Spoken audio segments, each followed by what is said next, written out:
اللہ تعالیٰ کی طرف سے ہر رات میں اعلان ہوتا ہے حل من سائل فاعطی له، ہے کوئی مانگنے والا کہ اس کو دے دوں. پھر رمضان میں بھی اعلان ہوتے ہیں، اور شب قدر میں تو اور زیادہ رحمتیں ہوتی ہیں، اور زیادہ رحمتیں ہوتی ہیں. تو اس کو تلاش کرنے کی کوشش کرنی چاہیے. اب ہم لیلۃ القدر میں عبادت کیسے کریں؟ تو متعین تو نہ کیا کہ کون سی رات ہے، یہ بھی اللہ کی رحمت ہے.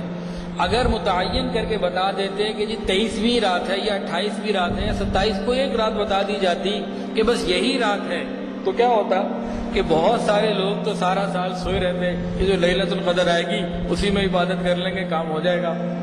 اور جب لیلۃ القدر آتی تو کہتے ابھی تو بڑا ٹائم پڑا ہے، ابھی تو اذان ہوئی ہے مغرب کی، ابھی تو عشاء ہونی ہے، بڑا ٹائم پڑا ہے، آرام سے آخری وقت میں اٹھیں گے. اور جب آخری وقت آتا اور وقت ختم ہونے والا ہوتا تو یہ لوٹا لے کے وضو کے لیے جا رہے ہوتے.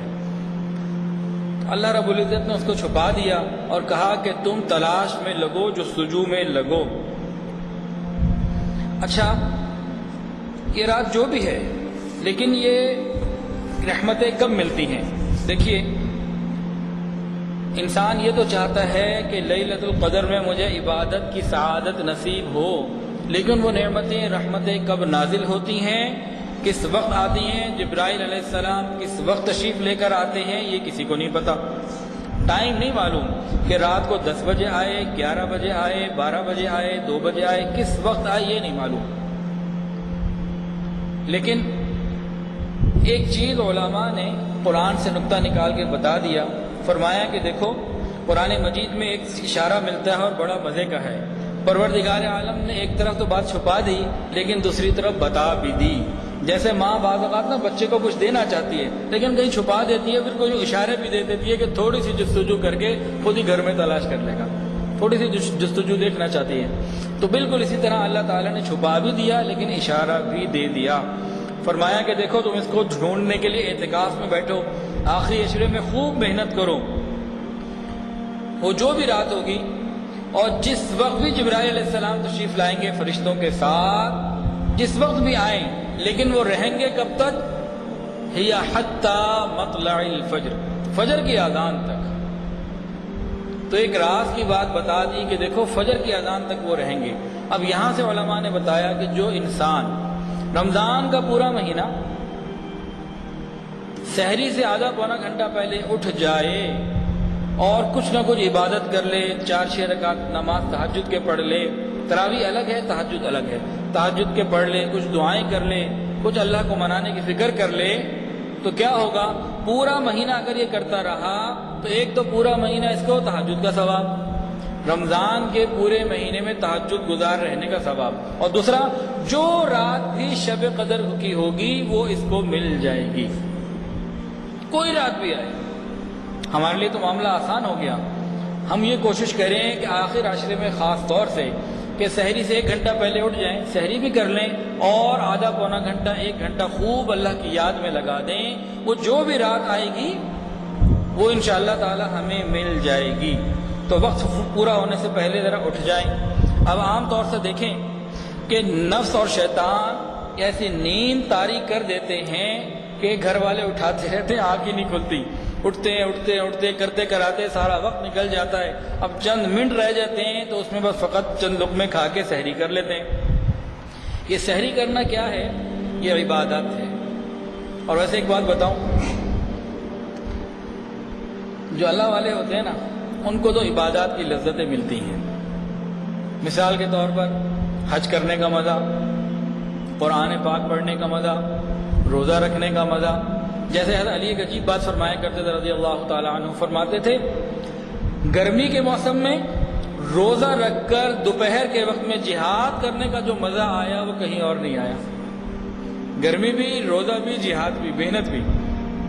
کہتے ہیں ان تینوں کو جمع کرنے کا جو مزہ آیا نا وہ کہیں نہیں آیا. پھر انہیں قرآن سننے کا مزہ بھی آتا تھا، پھر انہیں نماز پڑھنے کا مزہ بھی آتا تھا کہ ایک صحابی ہے نماز پڑھ رہے ہیں، ڈیوٹی لگی 2 صحابہ کی کہ بھئی دشمن قریب ہے، رات کو جاگ کے پہرا دینا ہے، دشمن قریب ہے. ٹھیک ہے، دونوں تیار ہو گئے. تو آپس میں جب سب لوگ سو گئے، ان دونوں نے طے کیا کہ دیکھو دونوں جو جاگیں بہتر ہے کہ ایک آدمی جاگ لے ایک سو جائے.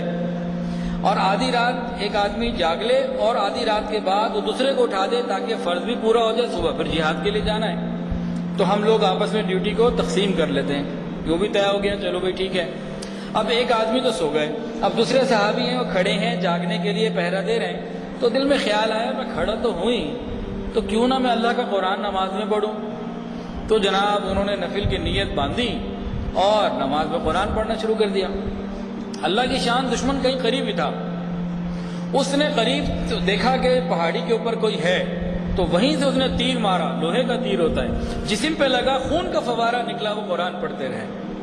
ایک اور تیر لگا، پھر قرآن پڑھتے رہے، تیروں پہ تیر لگتے چلے جا رہے ہیں، اللہ کا کلام پڑھتے چلے جا رہے ہیں۔ پھر ان کو یہ خیال آیا کہ زیادہ خون اگر بہہ گیا، ایسا نہ ہو کہ میں بے ہوش ہو جاؤں اور میرے فرض منصبی میں خلل آئے، فرق آ جائے، تو فوری طور کے اوپر سلام پھیرا اور اپنے ساتھی کو جگایا، کہا کہ دیکھو دشمن قریب ہے، اگر مجھے آج فرض منصبی فوت ہونے کا خدشہ نہ ہوتا تو میں سورہ کہف کو پورا کیے بغیر قرآن نماز نہ چھوڑ، سلام نہ پھیرتا۔ تیروں پر تیر لگ رہے ہیں، خون نکل رہا ہے، لیکن ان کو نماز میں اللہ کے قرآن کا مزہ آ رہا ہے۔ کبھی ہمیں ایسی نماز ملی؟ حضرت علی رضی اللہ عنہ ایک مرتبہ نا جسم کے اندر تیر لگ گیا، کسی نے کہا نکالنا پڑے گا، کیا تکلیف ہوگی؟ کہا ان کو کہو نماز میں کھڑے ہو جائیں۔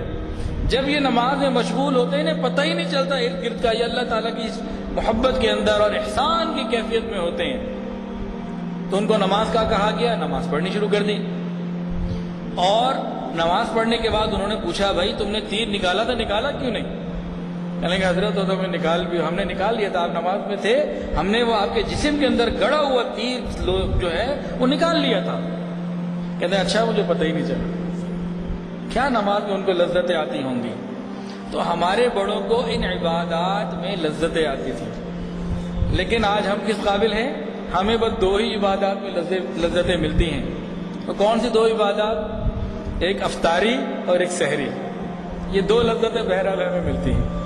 تو سحری بھی ایک عبادت ہے، تو سحری کے لیے جلدی اٹھنا، اہتمام کرنا، اور حدیث مبارکہ کے اندر آتا ہے اللہ تعالیٰ اور اس کے فرشتے سحری کرنے والے کے اوپر رحمت نازل فرماتے ہیں۔ اور ایک حدیث کے اندر یہ بھی آیا کہ ہمارا اور مشرکین کے روزے کا فرق یہ ہے کہ وہ لوگ سحری نہیں کرتے۔ انسان سحری کے لیے اہتمام سے اٹھے، سحری اہتمام سے کرے، عبادت سمجھ کے کرے، کھانا بھی کھائے، پیٹ بھی بھرے، کھانے کو انجوائے بھی کرے اور عبادت کا ثواب بھی لے۔